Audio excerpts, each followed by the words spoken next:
Ba-da-ba-ba, I'm running until the end. Ba-da-ba-ba, get out of my way. I just see the little caterpillar. I know. Because I surely can't rap that fast. No. In Korean or in English. ADHD for the win. Yeah. Okay, let's do this. Okay, let's have fun. Okay, let's have fun. Hi. Hey. What's new with you? I don't even know what day it is. That's what's new with me. What day is it? Saturday. Yes, it is Saturday. I have not flipped the calendar over. It's May. No, correct. That May 3rd. That says it's April 5th. Yep. It is May 3rd. Oh, Star Wars Day is tomorrow. Happy Star Wars Day. Except when you're hearing this episode, it will have already been Star Wars Day. So, May the 4th be with you. Yes. I believe the correct terminology in also with you. Actually, I don't know. I don't know if it works like that. What's new? Oh, we did launch our Patreon thing. That's new. What? The The Patreon's been around. I'll tell you what's new is absolutely nothing in the state of my mind except it's degrading quickly. We launched our new Patreon perk on Discord. Patron perk on Discord. Man. Patreon also works in this context. It's a perk for patrons on Patreon that you get by subscribing to our Patreon. So it is a Patreon perk for our patrons. I'm going to say patrons 6 more times. Yeah. It's a writing perk. It's on our Discord channel. There we go. This is going to be another great episode, I can tell. Yeah. It is. I'm super excited for my topic. I am excited for mine too. Tell me about this perk, Jess. Okay, it's on our Discord channel server, And we actually launched 3 different channels that are writing related. One of them is called Wordsmithing, and it's just a general place where you can share your writing with us. Or we do sprints in that channel as well, writing sprints, where we have this bot in Discord that if you start a writing sprint, you have 15 minutes, and anybody who wants to can join. And you give the bot, you type in a starting word count, and at the end of the 15 minutes, you type in your end word count, and you can have like a competition with each other, and it gives you your total words that you typed in that 15 minutes and your words per minute, and it gives you a score, like ranks you and stuff, and then it keeps track for next time. Yeah, which is fun because it's a little bit of a challenge and focus point, and then some accountability by saying, hey, I'm doing this at, like we did yesterday, we're like at noon, we're going to do a sprint if anybody wants to join. I mean, noon on a Friday, everybody's at work, but Yeah. We've only done it twice. The first time was just a test between us before at 11 p.m. or something. Yeah, before we even launched the channel. And then the second time was just yesterday, randomly, we decided to do a sprint. Nobody was there, but that's okay. Except us. And it was fun. We got some words written in a document that is going to possibly be pertinent to the upcoming campaign that we're running in June sometime, starting in June for our patrons. But yeah, it was fun. And I think we also have Tell Me a Tale, which is a collaborative writing thing we're doing. This is what I'm excited about. I am too. It's another channel that we launched. If you've ever seen like those random Facebook games where, the person who posts starts with one line of a story and they say like, continue it in the comments. It's something like that, except not just one line. You can write a paragraph, you can write a conversation, you can write a whole scene, or even if you do only just have one line, that's fine too. But yeah, we're kind of hoping, we're doing some world building stuff right now. We typed out an initial scene to kind of set the mood. And it's like a paranormal, cozy type vibe. Yeah. It's like we talked about in our After Pie session, which is also a patron perk. And we'll probably talk about it in our tea time We'll talk session about it today, in our tea time today, which is also a Patreon perk.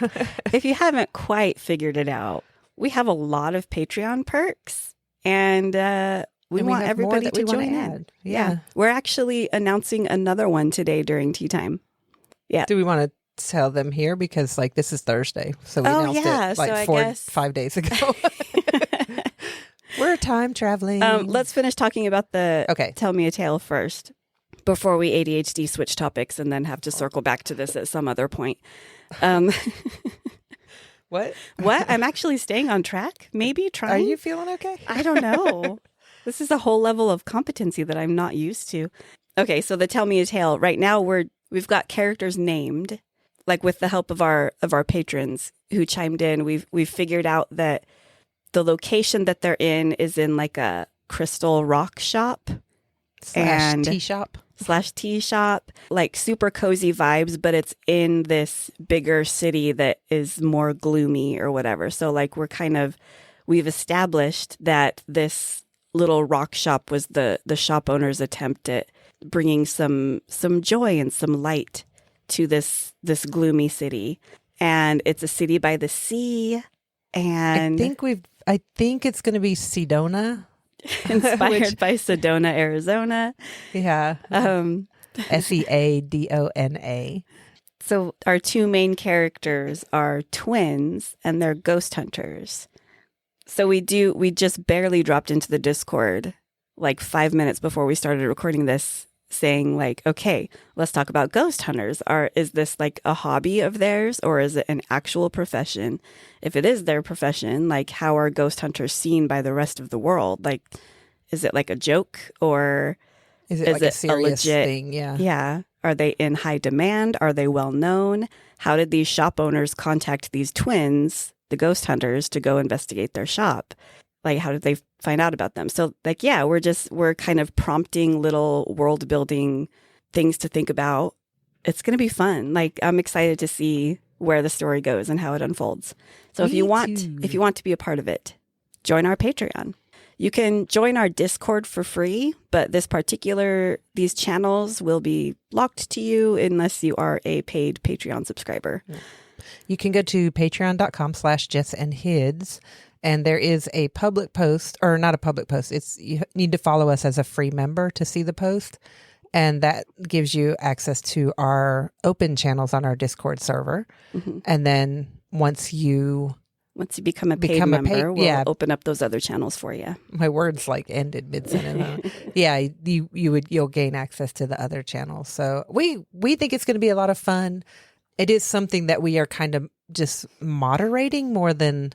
Like, we're letting the patrons find their feet with the writing on this one. Like, we're not going to get in there. We might drop a few things in. We wrote the opening scene, but we have turned it over to our patrons to let them do the writing. Yeah. And we're just kind of asking questions along the way. Yeah. To kind of, if something is kind of sticking or nothing's happening in the story, we might prompt a few questions to kind of kickstart it again. So, yeah, we're excited for it. Yeah, I want to see where this goes. The other channel that we opened up is actually directly related to the Tell Me a Tale channel, but it's where we do all the discussing discussions. So we have one channel just for the writing, so we don't get just lost. Yeah. And so you can go back and follow along with the story without having to read all the behind the scenes discussing. And then we have a discussion channel for it where we decide, where the story's going and flesh stuff out. Yeah, it's really fun. I think it's new. So I think everybody's kind of like thinking about things. Yeah. And like we came up with the scene. Actually, it wasn't our intentional first scene. We were going to have a completely different feel and vibe, but then I had a dream the other night that was really kind of creepy, and that built the opening scene for this little story. And we weren't originally planning on paranormal at all, but it's gonna be more fantasy vibe. Yeah, but I'm loving it. It's gonna be fun. So if you want to join us, you should. Yeah. The other perk that we are launching today, well, we're not launching it today, but we're announcing it today during tea time. And hey, you're going to hear it here too. I really need to change over my calendar. I know. I keep looking at it too. Like, what day is this coming out? I don't even know. It's the 7th, I think. The 8th. It's the 8th. Is the Thursday. Yeah. May 8th. It won't happen after we record this episode. It'll be happening sometime this week. Yeah, probably next episode. No, I lost my words. The new perk.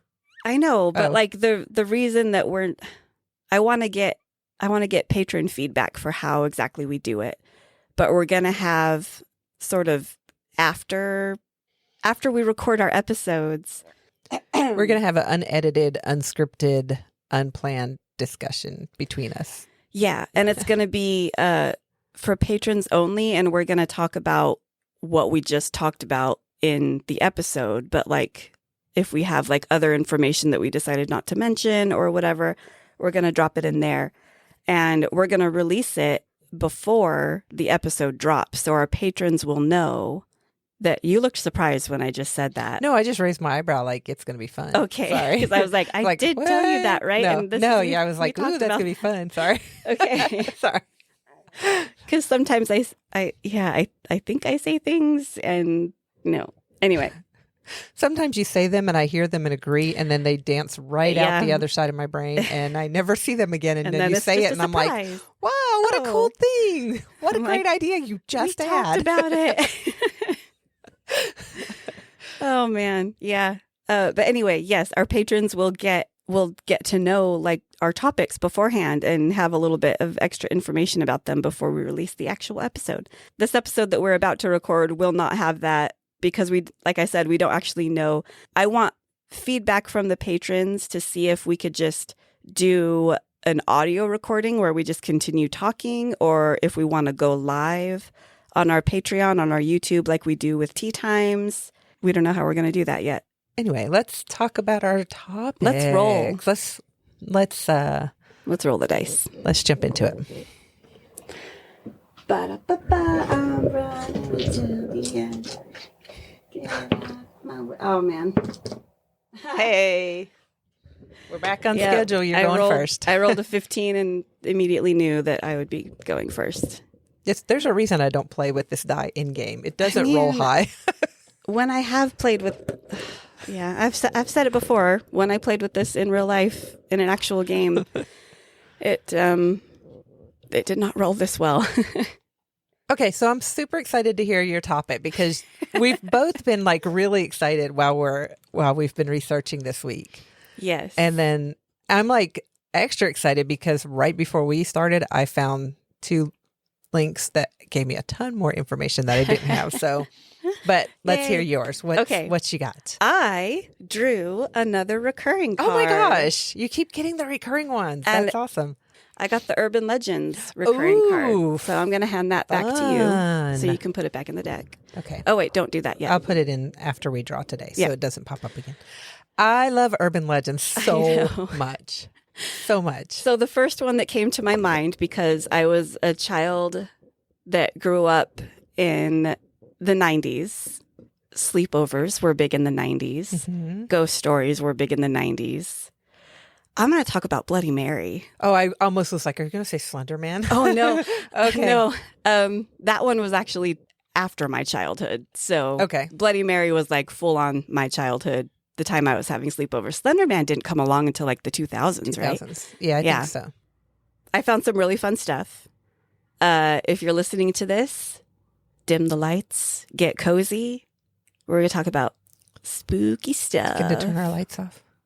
Well, could do that. Ooh. It doesn't really affect it much. We have multiple lights on in here. It is a little bit. It is dimmer. It did kind of set the mood a little bit. Should I put a mirror on the wall? Oh goodness, no. Okay, so first, what do you know about Bloody Mary?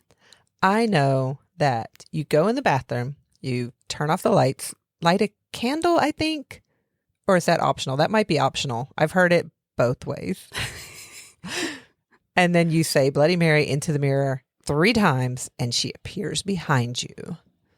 And that's all I know. And then what? And then I don't know what happens after that. It's because no one ever does it. No, I don't know. Everybody no one ever does it. Everybody chickens did it when I was out a kid. before, I guess. I don't know. Okay, yeah. So that seems to be the most common, at least modern way to sort of, I guess, summon Bloody Mary. Yeah. Okay. Cool story. Well, on to my topic. No, no I'm just kidding. No, tell me. Like I said, this is an urban legend, no historical fact at all, except there are rumors about where the origins of Bloody Mary is and if she is based on a real person. But I'll get into that later. Okay. Cool. From what I remember of my childhood about how to summon Bloody Mary is similar. You go into a bathroom, you look into the mirror. I also heard you either light a candle or just leave it completely dark. And you say the name 3 times. Another version I heard was you spin in a circle 3 times, saying her name each time. Okay. Then she, I never heard that she would appear behind you. I heard that she would appear in the mirror. So just sort of, instead of your reflection, you would see her. Oh, okay. Yeah. So there are actually a lot of different ways that, I guess we'll get into that later too. Okay. I do want to tell a story, though, about one time, a sleepover that I had. Okay. It was me and my sister and my friend that we had sleepovers with every single weekend. We were at her house. We did the Bloody Mary thing in the bathroom. I mean, we did this multiple times when we were kids and nothing ever happened. But this one friend would always make up a story about something that happened. And she said that one time when we did it, we didn't see anything in the mirror. So while me and my sister were looking in the mirror, she said that a little tiny glowing green little spirit appeared by her ankle and just cut her ankle. When she was telling this story, she showed us a spot on her ankle that you could tell it was just her fingernail where she scratched herself. It didn't draw blood or anything. It was just a little red mark where she had dug her fingernail into her skin to try to tell this story or sell this story. And both me and my sister were like, no, that didn't happen. A tiny little green girl with an axe cut your ankle? That's amazing. Yeah, but we were 10 at the time, so ridiculous stories that kids make up. Yeah. No, I love that. Oh, look, you cut me. What cut you? Your own It was a tiny little green girl. You didn't see her because you guys were looking in the mirror. I was the only one to see her. That's amazing. Yeah. I thought that was fun. So, first of all, I guess if you've never heard of Bloody Mary, I should tell you sort of the basics of what it is. It's this game that kids typically play to summon this spirit or witch or something commonly known as Bloody Mary. She appears to individuals or groups who ritualistically invoke her name in an act of, new word alert, catopromancy. Hang on. Catoptromancy.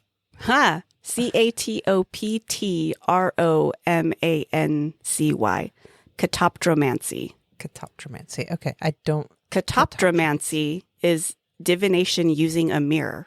I did not know that. So the evil queen in Snow White. Yeah. Mirror, mirror on the wall. That's catoptromancy. Oh. This practice was also done in ancient Egypt, in ancient Rome.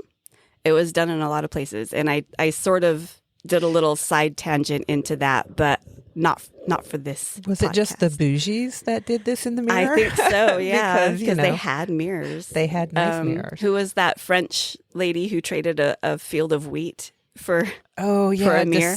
I bet that's why she wanted it. She wanted to know who the fairest was. And it was her because she had a mirror. She was so clever. She was so clever to have a mirror and practice catoptromancy. Yeah. While I looked up catoptromancy, I learned another cool word called psychomantium. In parapsychology and spiritualism, a psychomantium is a small enclosed area set up with a comfortable chair, dim lighting, and a mirror angled so as to not reflect anything but darkness, intended to communicate with spirits of the dead. So mirrors have been used in spiritualism for a long time. Yeah. But I just thought I would throw that in there. A psychomantium is the space that you would set up. Who says you can't learn new words every day? Yeah. From our podcast, apparently. Yeah. I thought that was a fun new word. I like that. Back to Bloody Mary.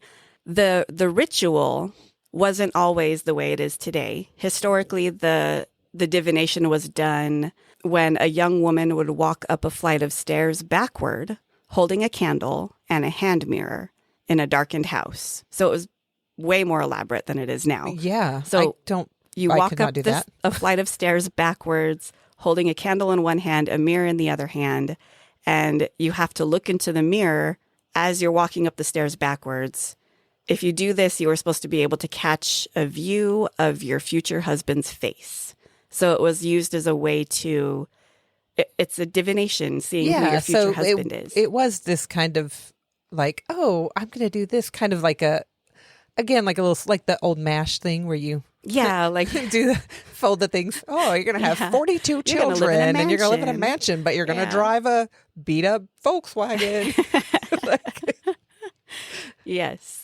So you would either see the face of your future husband, but there was a chance that you would see a skull or the face of the Grim Reaper instead, and that indicated that you were going to die before you had the chance to marry. That indicated that you're walking up the stairs backwards, holding a mirror and a candle. You're going to fall. In a dark house. In a dark house. There's no hand on the handrail. Yeah, hey, you are going to die about here. To die. Oh my gosh. Okay. I mean... But that was like the original version of Bloody Mary. And sometimes this skull or the Grim Reaper would actually be the face of a witch instead. So I kind of think that's where it sort of morphed into a female figure. So, okay, when you say original version, but this is an urban legend. Yes, but urban legends have been around for a long time. Okay, so, because I know, like, I've heard some urban legends where they have this incredible backstory that was all made up just to fit the urban legend. So this is actually, there was so this is an old urban legend. Okay. Yeah. Okay, so somebody said, hey, if you walk up the stairs backwards with the candle and a mirror, you'll see your husband. So they're like, oh, let's do that. Yeah. Okay. I just picture some Victorian girl in her very long, multi-layered nightgown. Yep. And then she's like, no, I see the Grim Reaper as she tumbles to the bottom of the stairs. Okay. Crazy sleepovers. Self-fulfilling prophecy? Yeah, maybe. Okay. Sorry. Carry on. Okay. That's all right. Nowadays, there are so many different versions of how to summon Bloody Mary, but most of them are done by repeatedly chanting her name into a mirror in a dimly lit room. Do not summon Beetlejuice into this house. I'm talking about Bloody Mary. She's fine. Don't summon Beetlejuice. Okay. No, he's cool. What was that name? Say it one more time. Bloody Mary? No, the other guy. Go ahead. Bug juice. Bug liquid. That's grosser. Okay, carry on. I'm sorry. Okay. Like you and I heard, it's most common that the name is repeated 3 times. But there are other versions that I read about that said 47 times. Oh my gosh, I would lose count at like 5. Another one said 100 times. Who? Why? But then that specific legend says before you even reach 100, before you even reach 100, you will run out of the bathroom screaming because... Yeah, because you're lost count. I know. I can't count that high. I ran out of fingers. Yeah. So some of them say you have to spin around in circles, which is even more disorienting because you're looking in a mirror and you're in the bathroom and in the dark. Yep. So trying to keep count, spinning in circles. I don't know that I would even. That's what happened. Is somebody made it to 3 and was like, "Yeah, I'm changing the rules 3 times." You just say 3 times. That's it. I'm We're stopping dizzy. at 3. I can't see. I it's can't dark do this anymore. I brought the wrong scented candle. It's giving me a headache. I know. I'm out. Just like I'm out. crazy. You just run screaming. Sensory overload. I freaking saw Bloody Mary in the mirror. I'm getting out of here. Bloody Mary, I'm out. Wow, you only did that 3 times. Yeah, you only have to do it 3 times. Yeah. So the actual apparition of Bloody Mary herself can appear as a corpse, a witch, a ghost. She can either be friendly or evil or, hey, a demonic spirit. And sometimes she's seen covered in blood, which, you know, the nickname Bloody Mary. Sometimes she's seen in a wedding dress. Aren't they all? Yeah, a woman in white. The lore surrounding the ritual states that participants may endure the apparition screaming at them, or cursing at them, or strangling them, or stealing their soul, or drinking their blood, or scratching their eyes out, or apparently swinging at their ankle with a tiny little axe. Oh, wait, you forgot that she can also show up as a tiny green spirit. A tiny green spirit. It's just standing there by your ankle, swinging an axe at you. Bloody Mary. It's the spirit of Jack the Giant Killer. New urban legend just dropped. See the beanstalk. You are on the beanstalk. You are the giant. So she also has a few different names, or I guess just also known as Hell Mary or Mary Worth. We'll talk about Mary Worth later. Okay. Or right now, because that is my next bullet point. Okay. So it's later, technically. And now it's later, and here we are. There is some debate about whether Bloody Mary is actually based on a real historical figure. Okay. The only actual historical figure, as in proof that this woman existed, is Mary I of England, daughter of Henry VIII and Catherine of Aragon. During her reign, she had a little under 300 religious Protestant dissenters burned at the stake during her reign. Not a great person. And she actually had the nickname of Bloody Mary because of that. Oh. So there's a debate on whether the Bloody Mary you see in the mirror is her. But then the rest of the legend, there's nothing really to indicate that it is her, because like she'll just scream at you, or I don't know, maybe she's mad because you're not Catholic. I don't know. If you are Catholic, maybe she's like, cool, good job. I don't know. Because if you are Catholic, I'm just going to cut your ankle. That was her whole thing. That was her whole thing. Was the two previous reigns before her brought the Protestant religion to England. Okay. But she wanted to reinstate Catholicism as the state religion, whatever. Okay. She did it in a very not nice way. Yeah. Maybe not. Not a great way. Okay. So, there's a lot of talk about you're seeing, Mary the First. Okay. Another theory is this Mary Worth character, who there's no record of having existed. She was either a woman who killed slaves escaping the American South via the Underground Railroad. Not great. Or a woman who was burned at the stake during the witch trials in the early modern period. So two totally different stories there. Totally different stories. So we don't know who Mary Worth is, but apparently she can now be summoned in a mirror by tween girls. Apparently she was really a horrible, horrible person or probable innocent victim. Yeah. Wow, that's like just polar opposites. Yeah. Okay. But that's the information I have on Mary Worth. If you try this, ask her. Yeah. Hey, who are you? Who are you anyway? Like, oh my God. Who even are you? Like, who invited you? Even are you? I invited you, but you didn't bring a present for me. So go. No, I don't know where that went. Yeah. Like, all right. Okay. Other legends say she's the wife or the girlfriend of the devil. I don't really know. I don't know. That sounds like something a tween girl would make up. It's the devil's girlfriend. There is actually a Japanese urban legend that I want to touch on that's very similar to the Bloody Mary legend. And according to Japanese legend, Hanako-san is the spirit of a young girl who haunts school toilets. She's commonly described as having a bobbed haircut and as wearing a red skirt or dress. Her origins vary. In some versions, Hanako-san was a child who was murdered by a stranger or an abusive parent in a school toilet.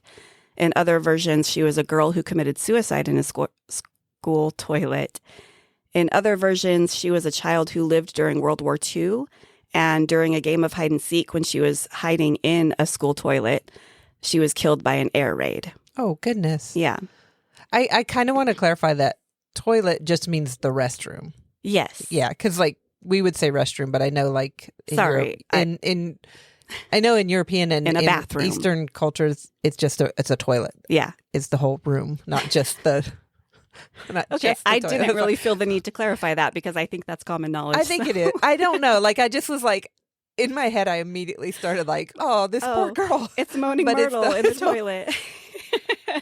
But like, yeah, I just was like, yeah, in case anybody else had that visual, just like, Yeah, okay. yeah, sorry. All right, yep, a restroom. And like, I knew, but yeah. So to summon Hanako-san, it's often said that individuals must enter a girl's restroom, usually on the third floor of the school. You have to knock 3 times on the third stall and ask if Hanako-san is present. If she is there, she'll reply with some variation of yes, I am. Depending on the story, the individual may then witness the appearance of a bloody or ghostly hand.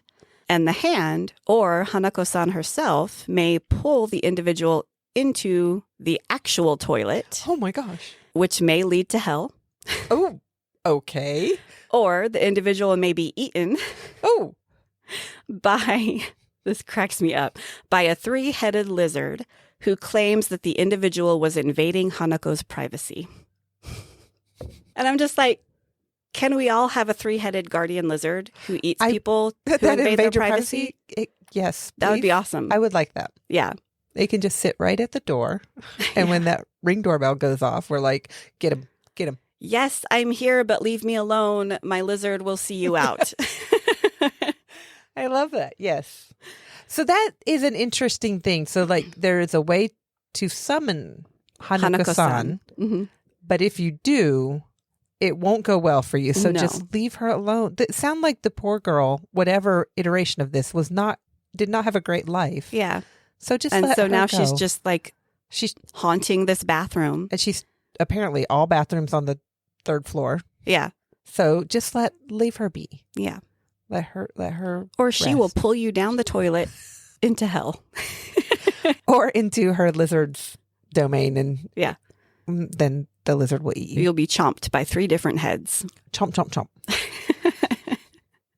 Okay. I think I like that version the best. Yeah. I love Japanese lore, and I keep meaning to buy that book by that dude that I follow on Instagram that I have mentioned on the podcast before. Oh, yeah. I left the book in our Amazon cart in the Save for Later section.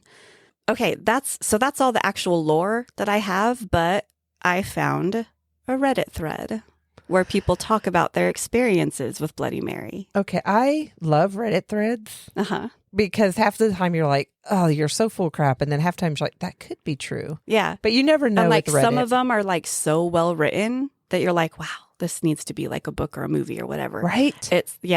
Reddit's great. We're going to have a little spooky storytelling session. And I just want everybody to know that while I was researching this topic, Hiddles just reached over and turned off the other light that's in the room. So great. Oh, this is perfect. I feel like we need to light a candle now. We'll get headaches from this. Yeah, we'll probably, it's fine. We'll just imagine there's a lit candle. So when I found this Reddit thread, and as I was reading through these stories, I was listening, before I found the thread, I was listening to like some ambient, chill, lo-fi sort of background music. While I was reading these stories, the songs shifted. They became very creepy. Oh. And like it was a cool playlist, like a cool creepy playlist, because it was like a rainstorm and like creaking wood, the occasional page turn. It was like a spooky library ambient. I know that playlist. Yeah. I love that one. Yeah. And it set the mood so well. So I was like, oh my goodness, I'm so excited for this. Okay, I want you to find that, and we'll link it in the show notes so people can listen while they listen. Yeah, I'm going to have to go back through my previously listened things because I didn't even pay attention to what it was. There's a couple like that. There's one that's really good, though. Yeah. So that was probably it. It should be on the... Yeah. Yeah, okay, go. Sorry. Okay. Setting the mood. So as I read these stories, I would like to give everyone credit, but if I don't mention a username, it's because their usernames were deleted. Okay. From the thread. But like it keeps your comment there, but it deletes your username. So yeah. Beginning by 72 says, when I was in middle school in the 90s, my sister and I were at a sleepover at a friend's house and decided to play Bloody Mary in the bathroom. We didn't believe that she was real, and we weren't scared at all. We didn't expect to experience anything supernatural. We turned the lights off, let our eyes adjust a bit, then looked in the mirror and said Bloody Mary slowly 3 times. After the 3rd time, my reflection, the little I could make out, started to distort into what I can only describe as evil. My mouth was closed, but in my reflection, it was open and abnormally wide. The thing in the reflection had green skin, and instead of eyes, there were big empty sockets. My sister saw it too, and we started screaming and crying and bolted out of the bathroom. Ooh. I don't know what we experienced that night. I still think about this decades later. I've read that our brains can trick us into seeing things that aren't really there, but we saw the exact same thing? ? There's a thought on that as well. I have heard like the whole, if you stare into a mirror for long enough, things start distorting. Yeah. And especially in dim lighting situations, your brains are constantly trying to fill in what it can't make out. So, okay. That's cool. Next one. I did it once with a friend. I was like 10, but my dad knew about it and barricaded the door while making growling noises and scratching on it. What a wickedly cool dad. They say, evil dad. Their exact words, there was lots of 10-year-olds screaming and crying. Good times. I mean, honestly, I feel like if I had kids and I knew they were going to do that, I would 100% be like scratching at the door, making creepy sound. I would definitely do that. Yes. Yeah. Another user said, I did the thing when you scry on Halloween to see the face of your husband. So the old school ritual. If you see a skull imposed over your face, you will die before you are married. I saw a skull and my reflection winked at me. I still ponder that. So, you might die. Wink, wink. Wink. Wink. We don't know. We'll see what happens.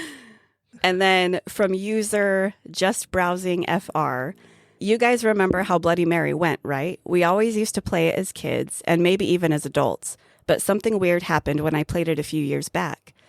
A few years back, I was living with my parents. Me being the 19-year-old that I am, I decided one night to go ahead and try the Bloody Mary challenge. Word of advice, I've always felt before Bloody Mary, something watching me. Constantly hear scratching, hearing taps, all that minus the usual ghost activity. So I had the bright idea to play Bloody Mary while I was home alone. So I did the ritual by turning off the lights, spinning around 3 times, and every time I spun, I said Bloody Mary. On my 3rd spin, I stopped and I looked around my bathroom, and I didn't see her, but instead I saw a shadow. This shadow was big and dark and very, very scary. I screamed and I turned on the lights. I did a bit of research on what could that shadow be, and still to this day, it haunts my memory. Somehow I didn't get Bloody Mary, but instead a shadow demon or shadow person. This still scares me to this day. Just going to say it again. If you open a door, you can't control what comes through it. Exactly. Yep. I was thinking that the whole time. I'm like, just leave that door closed. Yep. Just also, you're 19 years old. You should know better. You should know better. Also, okay, skeptic, but also if you open that door, you gotta close it. Well, we actually have talked about this before. We are just humans. All the whole ritualistic ways to safely open and close doors, we made those up. I know. Yeah, just Yeah, it's just because you say you did it safely doesn't mean you actually, are free and clear of whatever you invited in. Yeah. So, yeah. And in most cases, if you listen to anything paranormal on a regular basis, you will oh yeah, we closed it. It's fine. Everything's great. But ever since then, we've been having these problems. Yeah. Maybe just don't open the door. Yeah. Just don't. Just don't. Yeah. Anyway, carry on. Anyway, another user said, did this once as a kid, got nothing. So I just tucked myself in and fell asleep. The whole time I was dreaming and I was falling inside a picture frame. There was a couple, a faceless guy in a tuxedo, standing beside a sitting white bride woman, and that lady was whack. She was screaming. That lady was whack. Angry, bulging eyes, strained neck. It was full of hate. And then I finally realized I was falling inside her mouth. It didn't help that the whole scene was bursting red. Every time I fell into her mouth, I go back to seeing the reddish picture frame fall again inside her mouth, then rinse and repeat afterwards. It kept going for hours and hours. I thought it would never end until I did, and I woke up to my pitch black room. Needless to say, I never did it again. So that's weird. That's a weird dream. Yeah. Oh, no. But I can also... Come here, little boy. What are you trying to do? We're being invaded by a Zirin cat. And he's gone. Oh, he's good. Okay. Yeah, I'm just like, maybe you just had a bad dream because you tried to summon a spirit in your bathroom earlier. I don't know if you actually summoned anything. If you may not have done anything. You just like, oh, that was creepy, but nothing happened. And then your brain is like, oh, creepy. And you have just a creepy dream. Yeah. Okay. I've got 2 more. Okay. One of them is actually a debunking sort of, well, what is this? I love debunkings. You know what? I will go ahead and read 3 more. Okay. Pacifically chaotic. Chaotic is spelled with a K. Okay. Pacifically chaotic says, when I was around 15, me and my cousin did the Bloody Mary thing for kicks. We didn't believe in her. As most said, the legend changes. We had to touch the mirror in a dark room and say her name 3 times. We did it not expecting anything, but we were looking in the mirror and a green entity appeared. Uh-oh. Not Bloody Mary, but something else. Now the bathroom had a mirrored medicine cabinet right next to the mirror. The green entity lit up the mirror so that they both looked like funhouse mirrors. We tried to turn on the light to make it go away, but the switch and door handle disappeared for 5 to 10 minutes.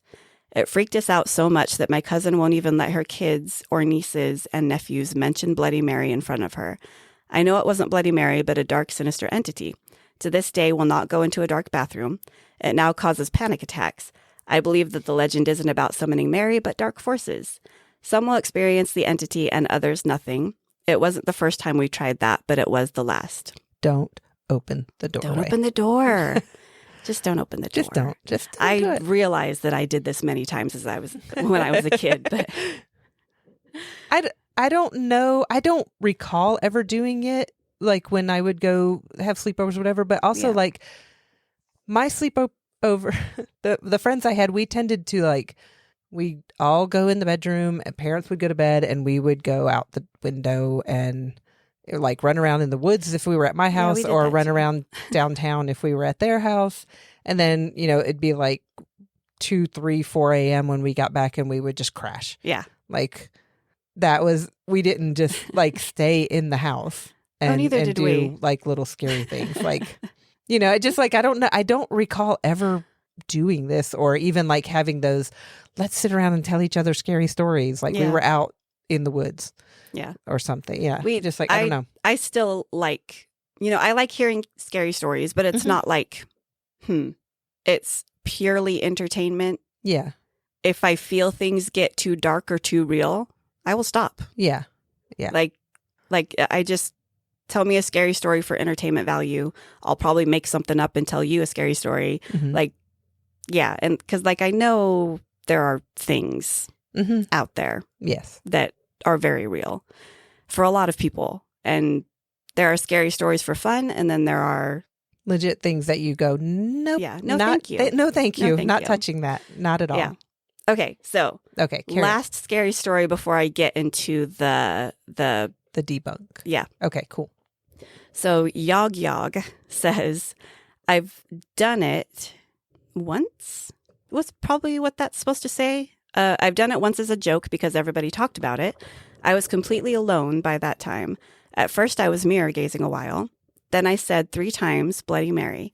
I looked into the mirror and nothing happened. After that, I washed my hands, and when I looked again into the mirror, there was this entity. It was completely black with yellow eyes. It had white teeth, and it started smiling at me in a malevolent way. Behind this entity, everything was in flames. I was in a big room surrounded by mirrors and everything stood in flames. Until that day, I didn't take it serious. I didn't take it serious, but this changed my mind completely. I had some experiences before, but this was the most intense one. Wouldn't recommend to anyone to do this kind of crazy stuff. Smart person is what was it? Yog? Yog. Smart. Yeah. Don't do it. Yep. Okay. So Wired Gamer 3. Okay. Funny thing about the human eye. Firstly, spinning in circles disorients you. And secondly, the human eye, approximately 40% of your vision, what is considered your peripheral vision, is black and white and contains no cones. As such, your brain fills... Sorry, there's like no punctuation in this, so I'm having a hard time. As such, your brain fills in what it thinks based on past experience and surroundings. The act of spinning causes the disorientation, and the rest is filled in by your brain expecting to see something. The human body alone cannot be trusted as a method to measure paranormal events, since our brains always try to rationalize chaos. To rationalize chaos. An example is pareidolia. Pareidolia. I think that's how you pronounce it.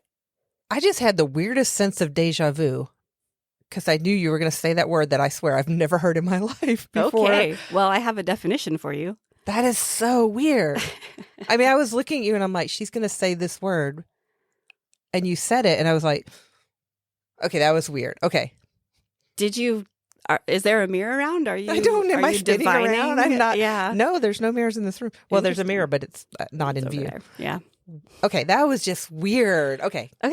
So I had to look up this word too. Pareidolia. That's Pareidolia. Is the tendency for perception to impose a meaningful interpretation on a nebulous stimulus, usually visual, so that one detects an object, pattern, or meaning where there is none. Pareidolia is a specific but common type of apophenia, which is the tendency to perceive meaningful connections between unrelated things or ideas. So an example of pareidolia is seeing shapes in the clouds. That's like the most basic one that everybody can probably relate to. And so like you're doing this ritual. First of all, you are already in the mindset like, oh, let's go spook ourselves out. Yeah, right. So you do this ritual, you're spinning around, or even if you're not spinning around, it's always dimly lit. You're staring at your reflection in the mirror. And if there's a candle present, there's also like dancing shadows and your eyes, your brain, it's all going to want to make sense of what you're seeing. Of what you're seeing. Of what you're attempting to see. But also since you're in that mindset of we're doing this spooky thing, your brain's going to be like, okay. You want spooky? I got spooky. Yeah. Yeah. So that's where pareidolia kicks in and you see, distortions of your own face, or you think you see a shadow behind you or something, just anything like that.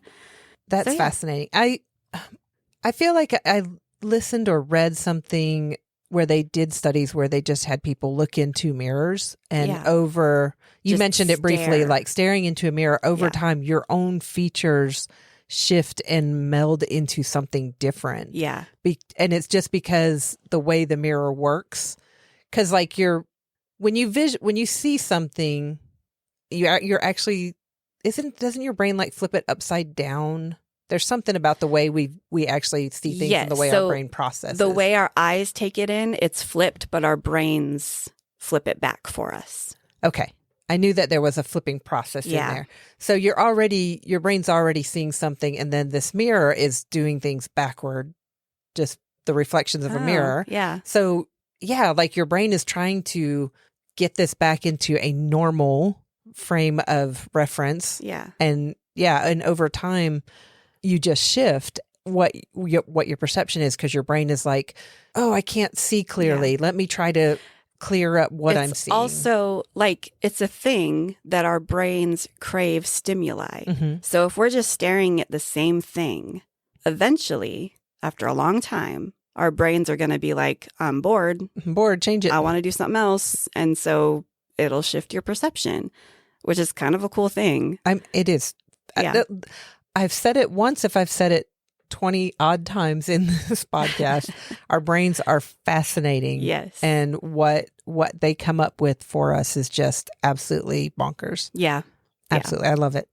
I'm having this vague memory. It might have been like a creepypasta or something about people staring in the mirror and their faces morph or something. And supposedly that's like seeing your inner self, sort of like Picture of Dorian Gray style. Yeah. Like you're seeing your soul, I guess. And if you don't like what you see, then maybe there's check something yourself. you need to fix. Yeah. It's funny how so much. Looking at the man in the mirror. Ooh, I'm asking him to change his ways. If you want to make the world a better place, take a look at yourself and make a change. Okay, stop. 30 seconds. Boom. Now we're going to have to pay for that. Oh, no. I'm just kidding. No, it's broken up. It's fine. Yeah. It's funny how so much creepypasta, paranormal, like so much of it becomes urban legends, that sort of thing, becomes a cautionary tale. Yeah. And well, it's interesting. I think those were like the very first scary stories. Like the reason you tell scary stories is to be a cautionary tale. Yeah. You know? Yeah. Like that's fairy tale origins. That's folklore. That's everything. Everything sort of ties back to, oh, don't do this or something bad will happen, you know? So it's fascinating to me. It is just, yeah. Like you could just study and people do like put their lifetime of study into one specific thing or whatever. And I think it's just fascinating. I have said it before. If I thought I could gain something monetary from this, I would totally go to college to study folklore. I am absolutely fascinated by it. That's one of the reasons we started this podcast, actually, because we both love hearing stories like that. And I so love folklore, and I'm excited to draw the folklore card again. I know. I want to draw it. Yeah. I haven't had it. You've been getting all the... We do need to put it back in the deck. Oh. Because that's why I drew haven't it 2 weeks ago. Okay. So yeah. Cool. We'll do that. But yeah, I love it. And I wish it's something that I could just immerse myself in all the time. Yeah. Unfortunately, I have bills to pay, so I can't do that. I mean, yeah. But yeah, that's why we have this podcast. Yay. It's fun. I love, and like in the format of the podcast, just being able to do a deep dive, hyper focus, talk about it, and move on. There is also my ADHD the too. ADHD fits. Like, I guess it kind of sounded like I said it's not worth getting into that field, but it's my ADHD that would sabotage me 100%. Yeah. So you do great the first semester. Oh yeah. And then after that, you'd be like, oh, I gotta go to class. Oh wait, I need math to graduate. I want to go can I go? I'm done with folklore. I want to go study chemistry now. You know, like it's just like some completely random thing. Like, I'm going to go be a journalist, or I'm going to go be something else. It's like, I'm done with folklore. Folklore was great. I know everything I need for to know. Semester. Thank you. Yeah. That's fascinating. I love urban legends. Yes. I actually, when I was trying to decide what to do, I added another urban legend to our list of urban legends. I did go and look at the podcast list, and I was like, where did that word come from? It's a video game. Oh. Anyway, that's all I'm going to say about it now, because that's going to be a future. Another one. Sweet. That'll be a future topic. That's it for me. Okay. What do you have? I have a story for you. Okay. I'm excited. Do we need to turn the lights back on? Yeah, because I can't read. Oh. Okay. Lights are on. Okay. Evil spirits have been cleansed. Except for Anakin, Anakin, who appeared. We summoned Anakin. We summoned an Anakin. Hey, Anakin, kiddo. did we say your name 3 times? Hey, buddy. Anakin. Yep, there he comes. He's like, oh, here I am. Hey, bud. Okay. Don't walk on my computer, and we're all good. All right, I'm going to tell you a story. Okay.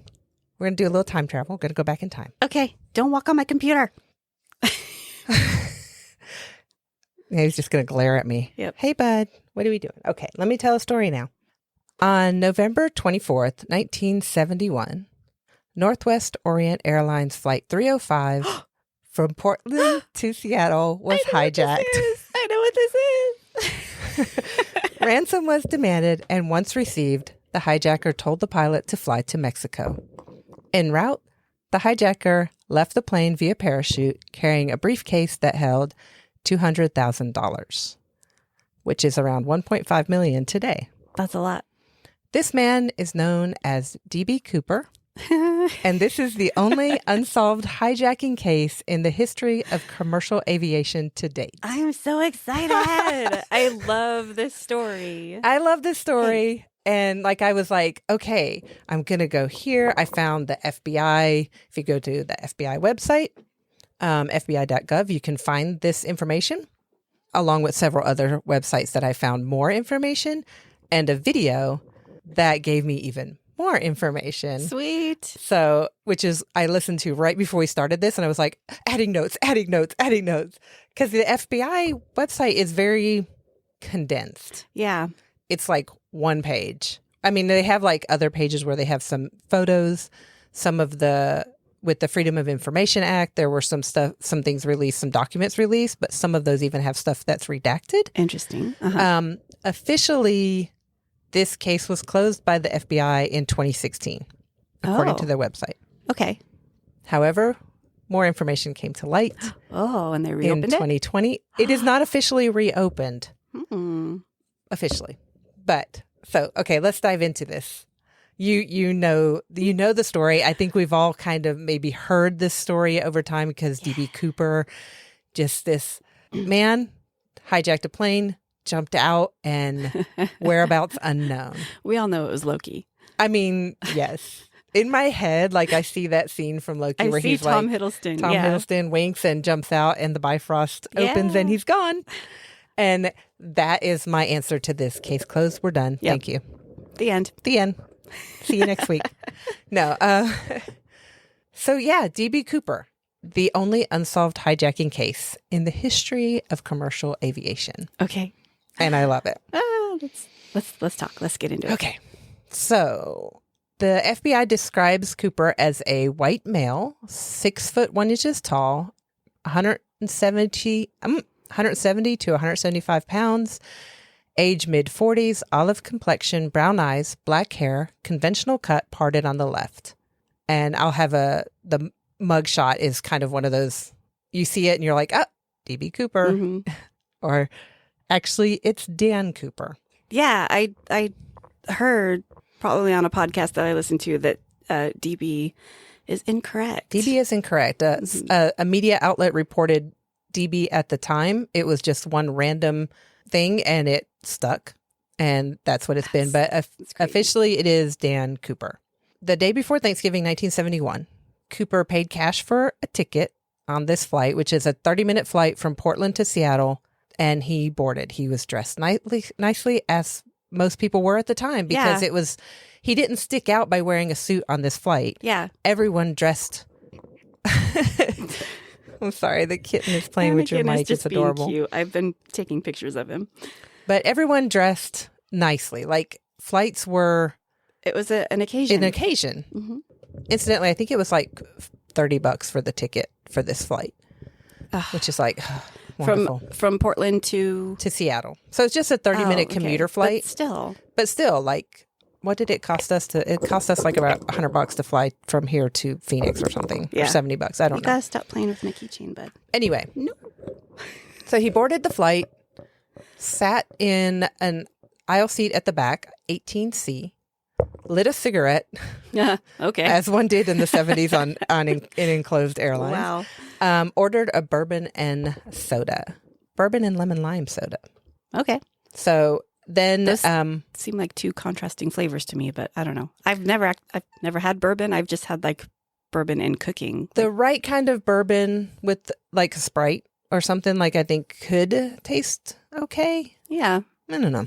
All right. I'm not a fan of bourbon at all, but I've had some good bourbon in the past when I used to drink. So anyway, let's move on. Okay. I can't afford bourbon, so it doesn't matter. So he had a bourbon and soda. I think I have some. Because I had a bourbon chicken recipe I wanted to try. It's old. I think I threw it out a while ago. I mean, bourbon just ages. It doesn't go bad. Yeah, I know. Anyway, it's fine. A little ways into the flight, Dan calls the flight attendant over, Florence Schaefer. She's 23 years old, and he hands her a note. Initially, she thought, oh, cute, he's flirting with me, and she puts the note in her pocket, and he says, Miss, you should read that note. I have a bomb. And she's like, oh, no. So she opens a note. It says, I have a bomb in my briefcase. I want you to sit next to me. Ooh. So she did. She sat next to him. He took the note back, which is important to remember. Uh-huh. And he said, I would like you to write another note. I have demands. I want $200,000 for parachutes delivered when we land at the SeaTac airport, Seattle-Tacoma airport. Mm-hmm. Take that to the pilot, give it, tell him my demands. I have a bomb. And he opened his briefcase and she saw 4 red sticks and wires. Okay. He closed his briefcase. She goes up, she gives the note to the pilot, and kind of like everything seems nice and calm on the flight, but chaos on the ground now. Yeah.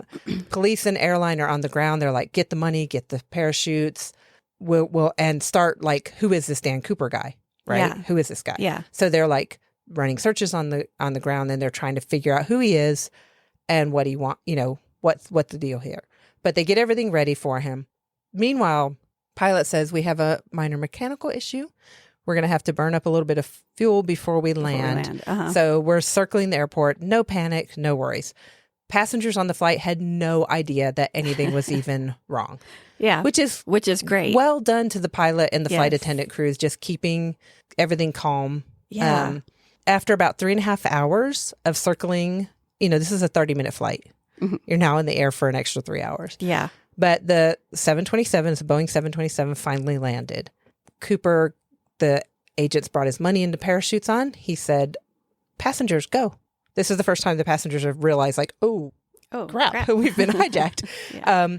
And he says passengers can go off.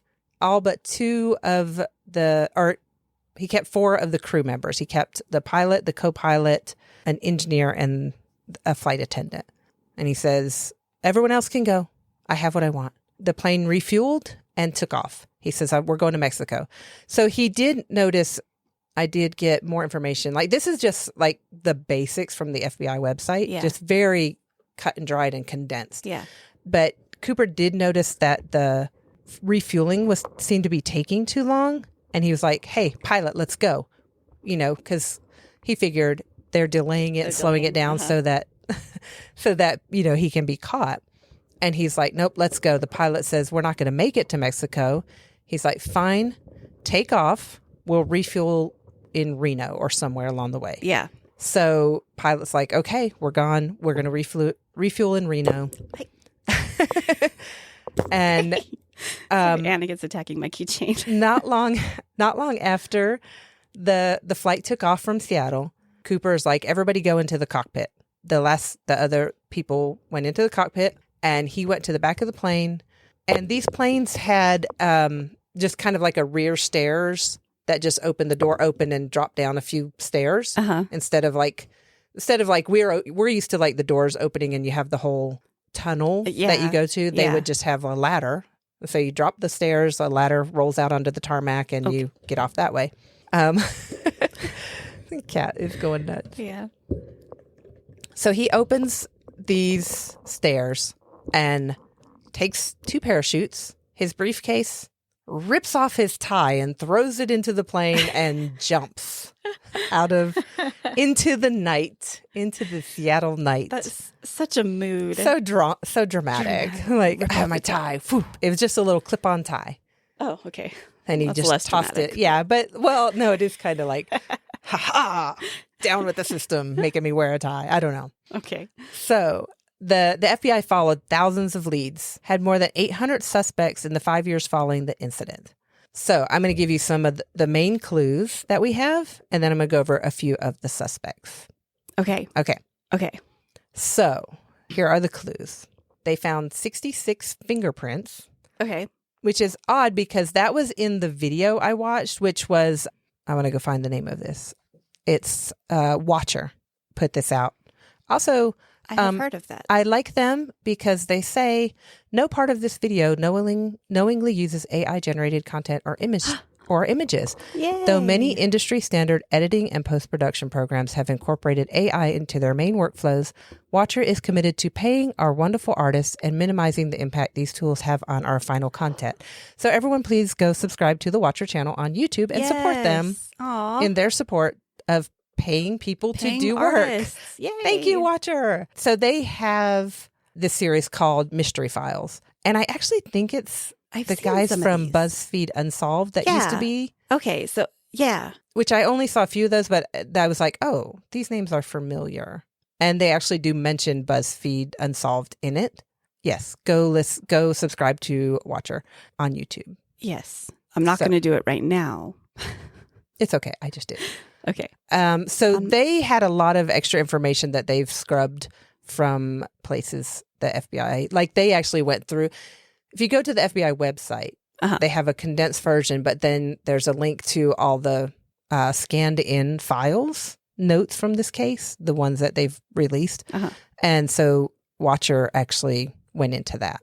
I did not have time to go through all those articles. That's a lot. So I'm glad that they did. It is. So they're the one that came up with the 66. Okay, cool. 66 fingerprints, 2 parachutes, 8 Raleigh cigarette butts, the black tie and clip, and a single hair from seat 18C. Oh, hair forensics. Hair forensics, DNA analysis. Junk science.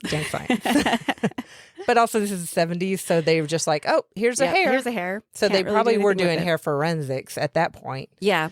But they also kept it, so there is a chance for DNA. Yeah. Well, I mean, they did hair forensics comparisons back then, but not DNA. Anyway, go ahead. Okay. If you want to hear more about hair forensics, listen to our episode. It's called Questionable Science and Squonk Biology. So here's what it says. They found 66 fingerprints, but then in the FBI condensed version, it says, unfortunately, the FBI could not get any fingerprints from the items. So I'm guessing it's just random stuff he touched around the plane, like maybe the bourbon cup, glasses. 66. Or maybe they just found those.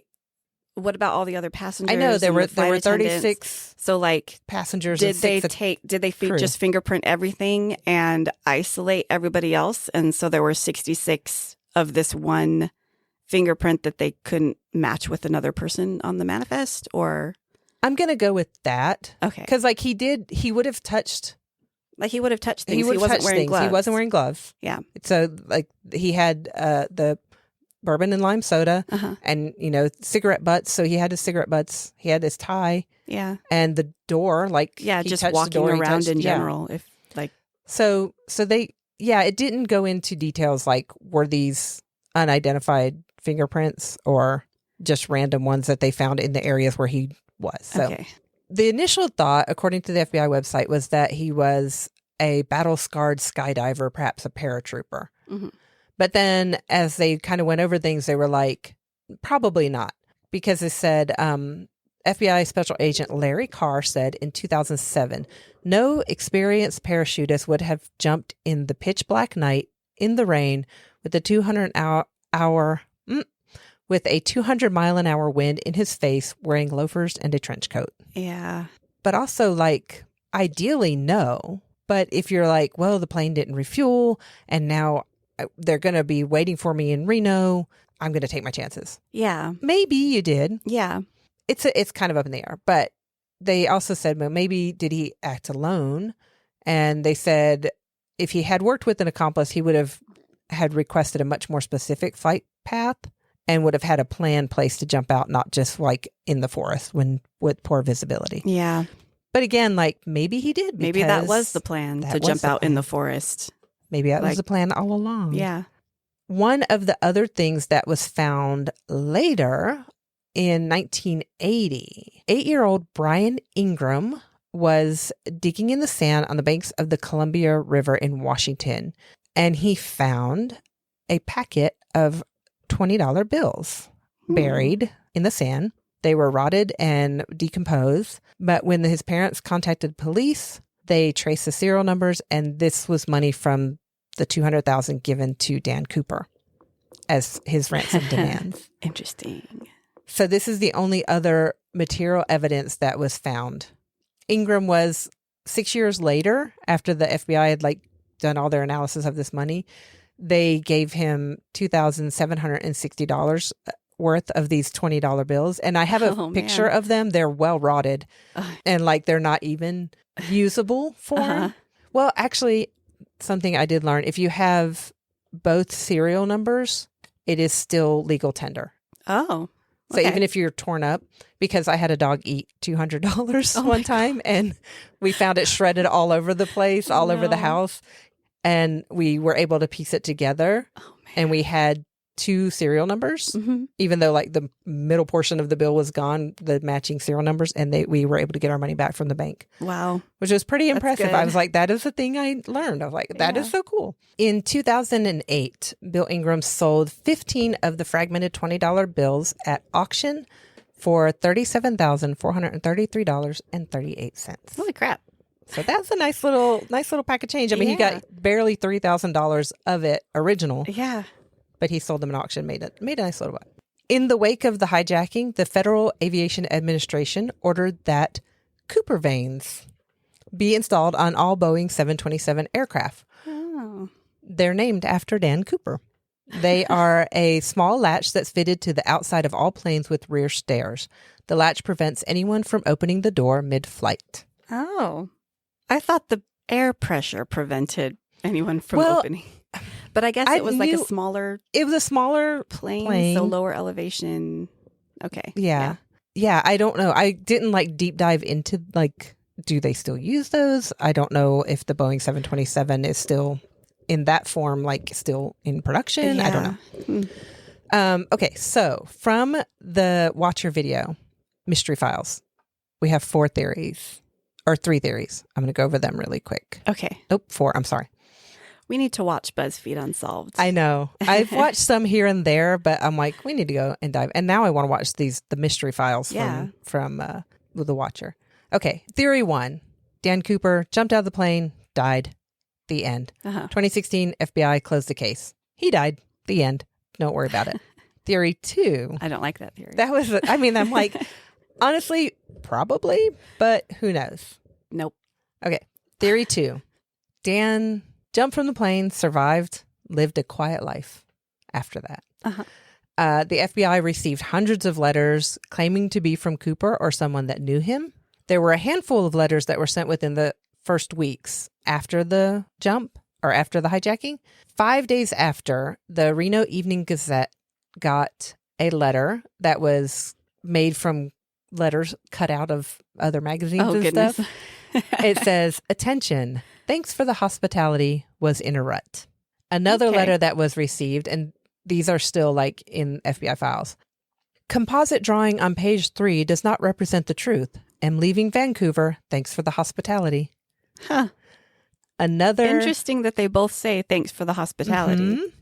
Because that's kind of, I mean, maybe it was a more common saying in the 70s. Yeah. But and it seems like he was very polite. I mean, he was like, "Hello, miss, please sit next to me. I have a bomb." Yeah. "Hello, miss. Could you write this letter? Also, you all can go except for you guys because you need to fly the plane." Yeah. You know, like he wasn't like mean about this. Yeah. He was very calm. He was very calm and sophisticated, I guess you could say. Yeah. Another letter says, "I'm alive and doing well in home. P.O. The system that beats the system." I don't know what P.O., if that was like post office or... Isn't it like a form of like P.S.? Maybe. Oh, maybe. Keep going. And then another letter said, "Plan ahead for retirement income." Okay. So, yeah. And all of these were cut out, like all of these letters were delivered and were cut out from other magazines made from, like there was nothing handwritten. Yeah. Which was interesting because he kept his handwritten notes. So they really didn't have any trace of his handwriting. And then he didn't handwrite these. Well, allegedly, whoever sent these, they weren't handwritten. Yeah. But if they had been handwritten... Planning for retirement. Yeah. I mean, no, not in this manner. If they were handwritten, actually, that flight attendant could have identified the handwriting because she saw the original note. Yeah. Clever. Theory 3 was that he survived the heist, but was terminally ill. There were 2 letters released from the FBI that led to this, one of which was a manifesto that was received by the LA Times. And I will link the image of that, but it was rather long. I didn't want to read the whole thing. But he says, "I knew from the start that I wouldn't be caught." And then at one point in there, he says, "I have 14 months. Oh. So there was a lot more in there, but I don't have the time to do the whole manifesto. But I will link it And you can go read it and look at it yourself. Interesting. Theory 4, he continued hijacking planes because this one worked so well. From December 24th, 1971, so a month after this initial hijacking, to July 13th of 1972, there were 14 hijackings that took place in the same way. Someone entered the plane, handed a note, demanded money. They also demanded machetes, helmets, jungle boots. Okay. And it's Rambo. And jumped out of the plane mid-flight after receiving their demands. Which is interesting. You know, last time I jumped out in loafers. Yeah. I want some better boots this time. So I guess he learned his lesson. However, most of these were arrested on the plane. 5 of these 14 actually jumped, but were apprehended within days, which proves that Cooper may have been able to survive. Yeah. Despite the FBI saying, nah, he died. No one could survive that. Let's go over the suspects. Like I said earlier, they had over 800 suspects, but all but 2 have been eliminated at the time of this video, which came out in 2024, I believe. Okay. Eric Ulis, I had to remember how to say his name, used, I want to say I didn't write it down. Wait, what was it? EMF? Electron microscope. Okay, I'll get the word out. Oh my gosh. There were particles found on the tie, a specific kind of titanium and steel, that were traced to Crucible Steel in Pennsylvania, which is a plant that was the main supplier for steel for Boeing aircrafts in the 60s. Only 8 researchers worked on that steel at that time, and one description of these 8 researchers fit the composite sketch of D.B. Cooper. Forensics is fascinating. Isn't it fascinating? Yeah. We've 800 suspects. Oh, here we have this. Here's a match. This researcher had traveled to Seattle multiple times and could actually be placed in Seattle at that time of year, Thanksgiving, that year. This Eric Ulis wants the tie from the FBI and has put in a formal request to see if he could find more information using today's technology on this tie and possibly getting a DNA sample based on that.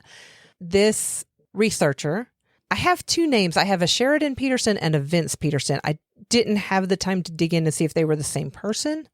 But Vince Peterson is the researcher, and his daughter, Julie Dunbar, is kind of working with Eric Ulis to get this information from the FBI because she is like, my dad was not Cooper. My dad would never do anything like that. I want you to take his name off your list of suspects and give this guy the tie so he can prove that this was not my dad.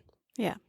The Sheridan Peterson was a former Boeing employee. He worked in the department that wrote the flight manual for the 727 jet that was hijacked.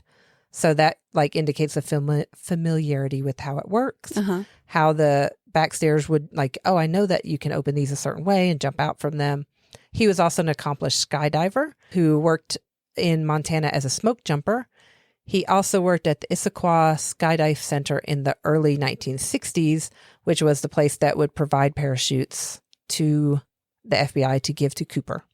However, Peterson has blue eyes and not brown, and he was not known to be a smoker, which Dan Cooper was smoking a lot on the flight. And Peterson said, nerves. Nerves like chain smoking. Yep. Peterson said that he was with his family in Nepal at the time, although he could not prove that he didn't fly back to do the hijacking. So the another suspect is Robert Rackstraw. He was a former pilot and paratrooper in the 70s, and he had a lot going on.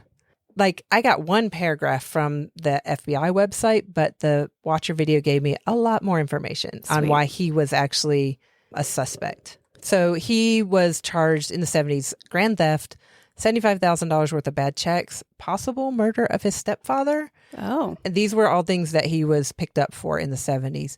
He was acquitted of the murder, and then he saw fit to fake his own death in 1978 by logging a false Mayday call from a rented plane in Northern California. He spent 2 years in prison for check fraud and theft of an aircraft. He sounds like a great guy. He sounds like a great guy, yeah. In 2016, there is a book called The Last Master Outlaw authors Thomas J. Colbert and Tom Solosi did a 5-year investigation into Rackstraw's past. They concluded he was the hijacker, Dan Cooper. His Rackstraw's lawyer was like, that is the stupidest thing I've ever heard. Rackstraw himself died from a heart condition in July of 2019.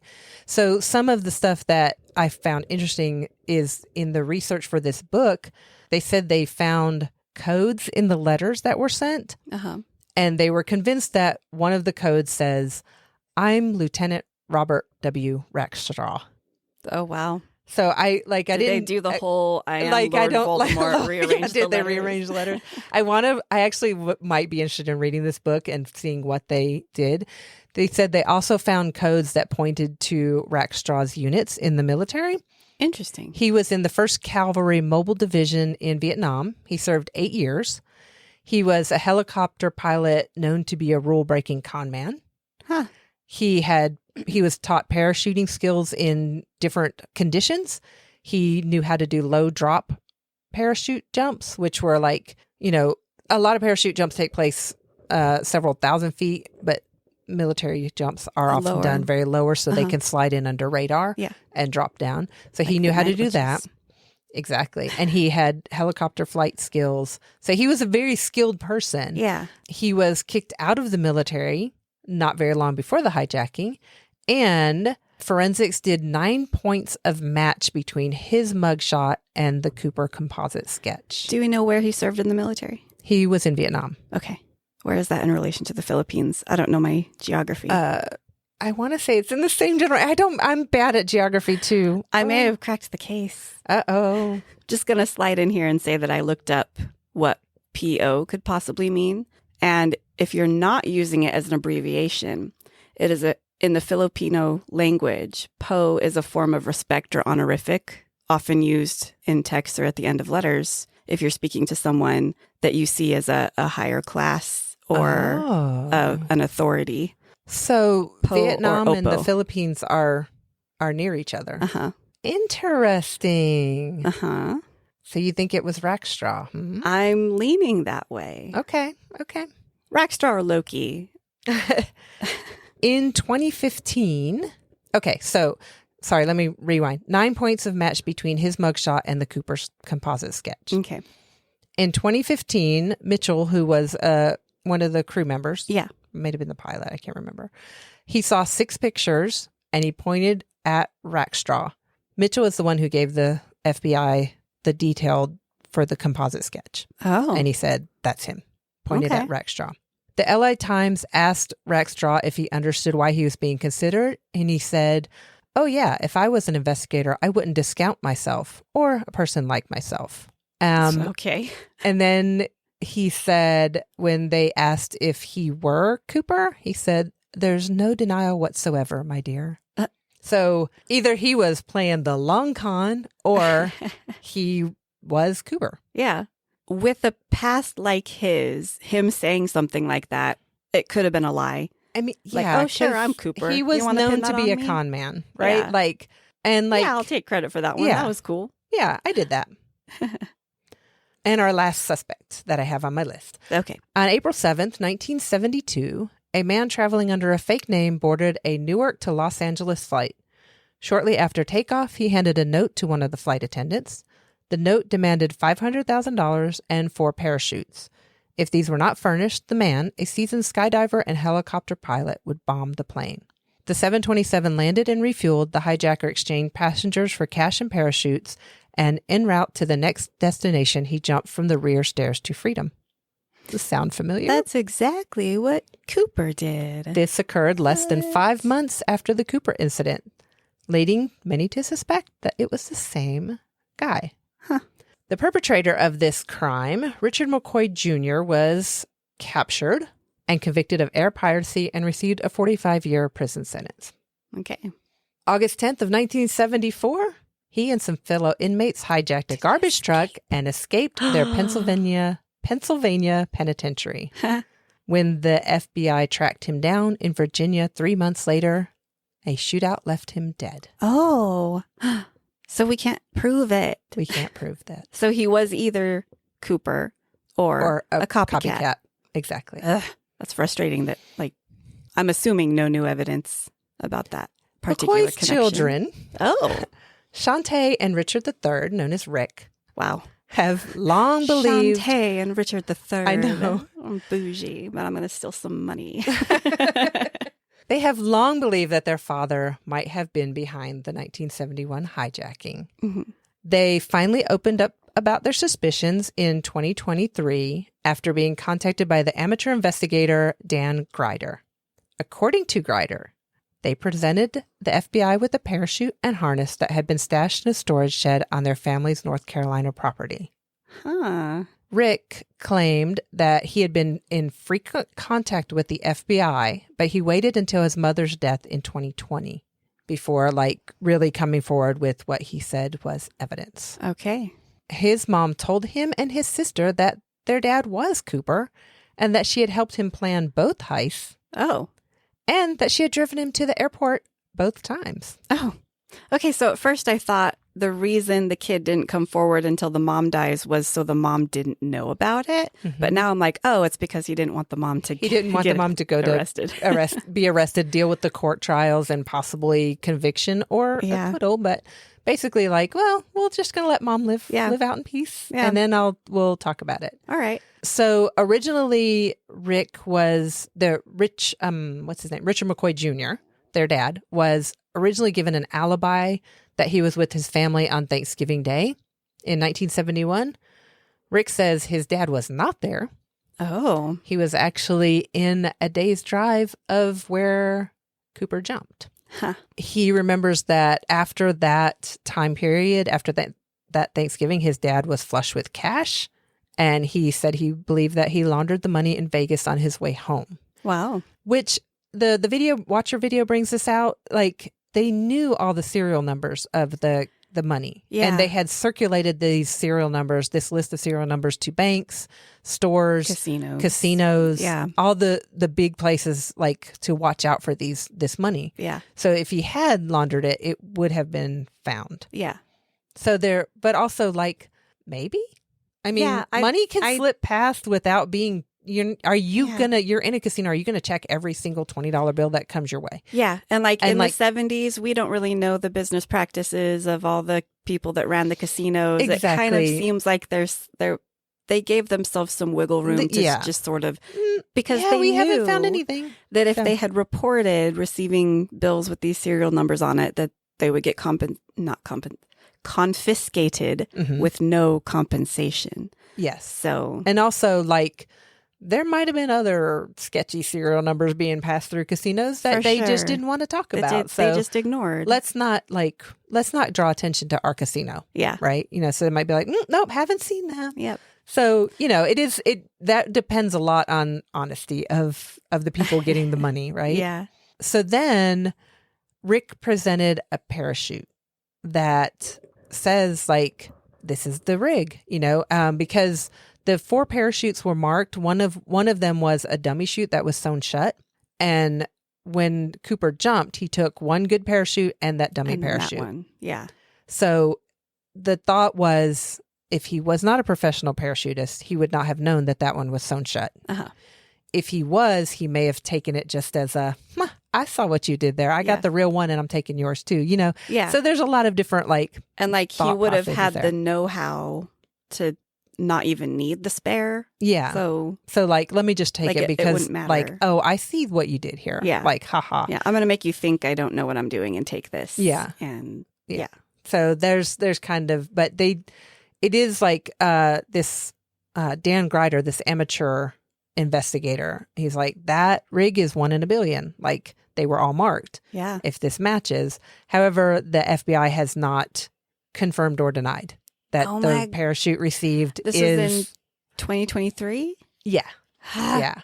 Come on. They have not confirmed or denied. It's been 2 years, FBI. Get on it. We want answers. The people want answers. And if you go to their website on this, it says at the top of the website, it says 7/12/16 update. The FBI has redirected resources allocated to the D.B. Cooper case to focus on other investigative priorities.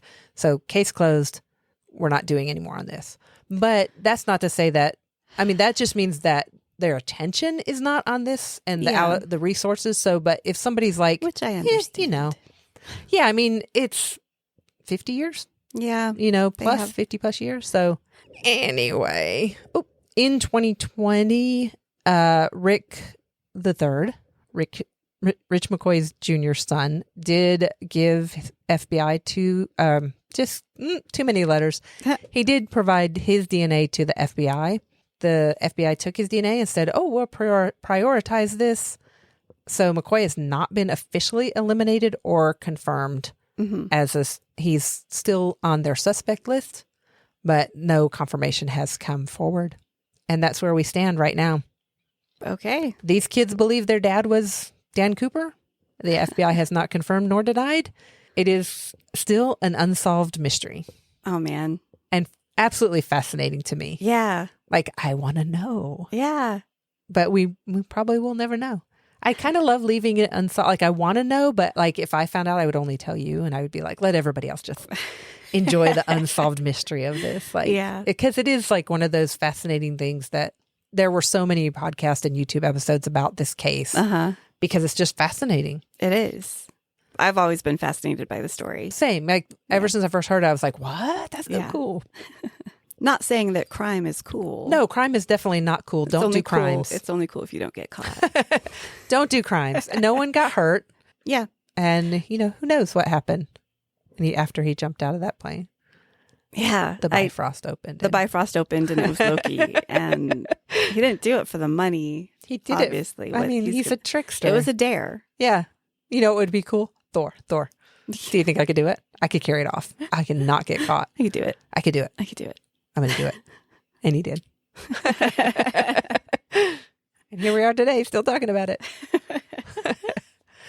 Anyway, that is what I have on Dan Cooper. I love it so much. I was giddy when I pulled this card. Yes. I was like, yay! I remember last week during the card draw, like both of us were like, ah! So yeah, speaking of card draws. Oh yeah, we should do that. Yes. Okay. And then we'll do our spiels and our farewells. Our warm embers. Our warm ember. Ooh, let's do the card draw while I think of what my warm embers are. Yeah, I have no idea. I'm going to shuffle these giant cards up. Okay. All right. You go. Okay. I just keep moving them around while you're grabbing for it. Ha ha. Oh, you have two. I got two. I'll just take the one that I saw. Okay. Then... All right. I'm going to go. Okay. Got it. I got an excited look over there. All right. Oh. Yay. I like this one. Sweet. Okay. Okay. I'm excited. This could be good. Cool. Okay. Just stick that right there. All right. Yeah, I'm just going to set that where you can't see it. All right. Not for this episode, but for the next one. If you want to be a part of the sneak peek preview discussion that we have right after we record it, join our Patreon. And you can find us at patreon.com/jessandhids. If you just want to see everything that we have to offer, go to our website at jessandhids.com. There's a link to our Patreon page there. There's also links to follow us on social media. You can sign up for our newsletter. The link to our Printful shop is also there. We have a few bits of merch on there, and we will have more upcoming in the future. We will, yeah. And you can find our podcast wherever you're listening to this. You found it. Yeah, Thank you. Good job. You found us. Thank you for listening. I am going to go like down the Watcher rabbit hole and watch all their mystery files. And we're going to watch BuzzFeed Unsolved and BuzzFeed Mysteries. And I love stuff like that. Yeah. Just fascinating. Yep. Those two hosts are really fun too. I like them. I just saw the few clips and I was like, oh yeah, I remember these guys. That'd be fun. Okay. Anyway, what's your warm ember? My warm ember. I don't know. I think, you go first. Do you know yours? I don't know mine yet right now. We should be prepared because we know this is a thing. We know it's a thing. Okay. My warm ember. Hids mentioned earlier that we've been writing in a doc when we do the the sprints, we were writing in a doc, and it's a new, well, I'm going to say new story, but it's not like for publication. It's for an upcoming D&D campaign that we've got. And the reason, like, it's easier for us to flesh out the world that this campaign is taking place in by writing some NPCs into it and, you know, what they do. So, like, new setting, new characters. And my warm ember is writing with you. Because it's like, I feel like we write well together, which is great because we're co-authoring and we have plans to co-author many, many books. Yeah. And like, thank you. That used to be a question that when we first launched our Patreon, that used to be a question that we get a lot. Like, do you guys ever like have different ideas, or how do you write together? And we're just like, we just, you know, like, I think because that's kind of how we both, like, we had both written little things on our own in our lives through time. But when we really dove into actually trying to write, we were doing it together. Yeah. So I think we've kind of developed that. We kind of like supported each other. Yeah. Like I know that I could never, just in my solo writing, I am not near as good of a writer as I am when I'm co-authoring with you. Oh, yeah. Well, I'm gonna turn that back on you because I'm gonna steal your war member. I'm going to share your war member today. Okay. I'm going to share it because that's not how war members work. That's not how they work. That's not how they work. I'm going to share it because I also thoroughly enjoy writing with you. Also, you say you're not as good a writer. I have seen stuff you've written, and like, if you have a scene and you write this scene, I'm like, oh my gosh, that is so perfect. But like, the reason those scenes happen is because we have the story that we're coming up with together. So like you are a great writer. Oh. What I love about writing with you is that you reel me in. Because I tend to just go, oh, and then this happened, and this happened, and this happened, and then this, and then, oh, and then this. And you're like, dude, literally cannot happen because of the rules we established 14 chapters ago. What, do you not remember that? I'm like, dude, I wrote that 6 months ago. I have no memory of that. So you kind of keep me grounded, and you help me really focus on the heart of the story instead of the continuity expert. You're the continuity expert.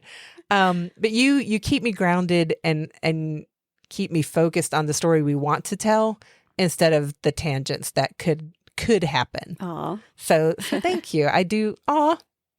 I like this war member. Yeah, it's a good one. It's a good one. Possibly came about because we've been actively discussing Scarab again. Yay. Yeah. Oh my gosh. Yes. Yeah. We have that doc open. We made a lot of notes the other day. Yeah. And the focus is coming back for that one. It's because of our frustrations with our real jobs. We're like, we got to get this focus. Come on. Yeah. So, yeah. But I love that. Yeah. So I think if you're listening to this, you want to tell us your war member, drop it in the comments.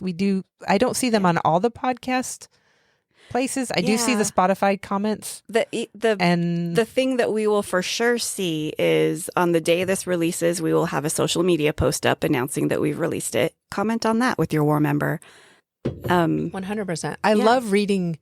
We have a post in our Facebook group on Sundays. We do war members, and we haven't actually done that in a while. I don't think we did last week. I think we missed last week. Last week was a little crazy. Last week was rough. Well, we probably needed our own war members last week.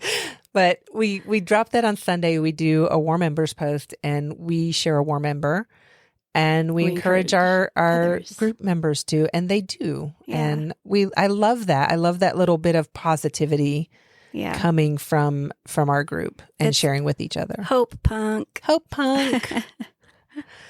Yeah, I think I don't have anything else to add, but I can keep talking, and we probably shouldn't. We shouldn't. It's almost been 2 hours. We have tea time in 2 minutes, and I have nothing set up for that. Yeah. Okay. So we're going to go. Okay. Yes. And I'm going to do tea time, and I'm going to research my topic. Yeah. I'm so excited. All right. Thank you so much for listening. You'll get to hear us again next week. Thank you. Bye. Bye.